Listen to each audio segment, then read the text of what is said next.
Formations like these require long hours of intensive drilling and careful judgment. When the troop goes around the corner, the riders on the outside of the turn have to adjust their speed to keep even with the riders on the inside. The man on the outside has to ride a lot farther and a lot faster in order to keep up with the parade. The outside wheels must spin faster than the wheels on the inside because they have a greater distance to travel in the same length of time. When a wagon turns a corner, the wheels can travel at different speeds because each one can turn freely on the axles. And in the early automobiles, the rear wheels turned separately and only one wheel was connected to the engine. But when only one wheel was driven by the engine, it had to do all the work, and it couldn't get a good enough grip on the road to do its job properly. So the one-wheel drive was soon out of date. But if two wheels are locked on an axle so that they are not free to turn separately, one or the other has to slide. So engineers had to find a way to connect both rear wheels to the engine without sliding and slipping on turns. The device which makes this possible is a part of the rear axle. It is called the differential because it can drive the rear wheels at different speeds. The differential looks complicated, but once we understand its principle, it is amazingly simple. These two wheels are mounted on separate axles and supported by a frame so that they can revolve freely at different speeds. Let's fasten a spoke on the inner end of each axle so that by turning the spokes, we can turn each wheel separately. With a bar or crosspiece, we can turn both wheels in the same direction at the same rate of speed. Let's get something to hold this bar in place so that it will press against the spokes. Notice that this support is not locked to the axle. It turns freely. Now we can spin the wheels by rotating the support. This is fine as long as both wheels are able to turn at the same speed. But let's see what happens when we go around the corner. With this arrangement, we cannot drive one wheel faster than the other. And if we stop one wheel, the other wheel won't budge. Let's put this bar on a pivot so that it can swing in either direction.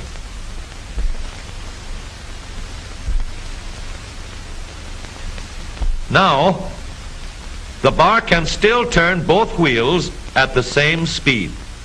And because it pivots, it lets one wheel turn even when the other is stopped.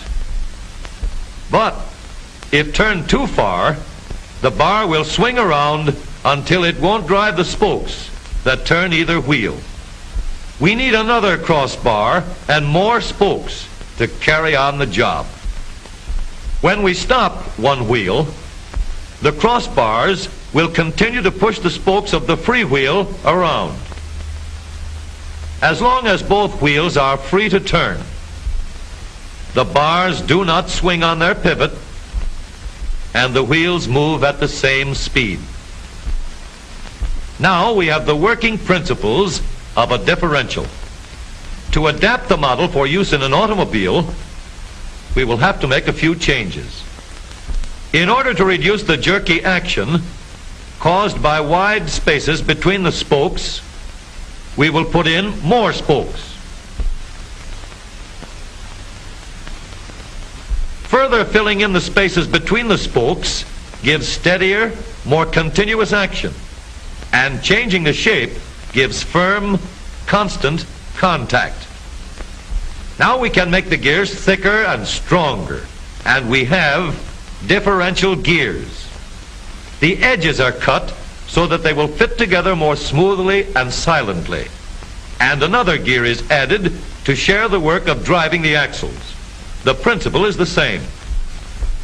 In order to turn the support and drive the wheels, we can fasten a large gear here, connected by a smaller gear to a source of power.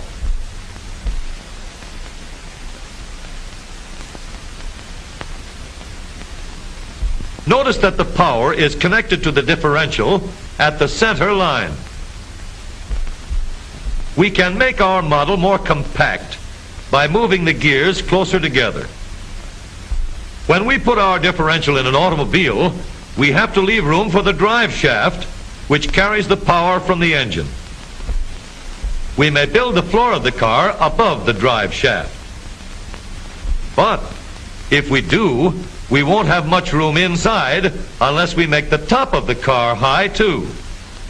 Of course, we could lower the floor and ceiling, but the drive shaft would be higher than the floor. This would have disadvantages. A shaft in the middle of the floor of an automobile would be inconvenient for passengers and would be awkward for carrying luggage. Today, engineers have found a way to make the car roomier and closer to the road without a clumsy shaft above the floor. The drive shaft from the engine to the differential is lowered out of the way, and the drive shaft is connected to the rear axle at the bottom. The new low center drive makes the rear axle quieter, stronger, and more durable because it gives better, smoother contact between the gears. The automobile of today with the low center drive is stronger and more rugged. Every part of the rear axle has been built to withstand strains far greater than it will ever meet on the straightaway or around the corner.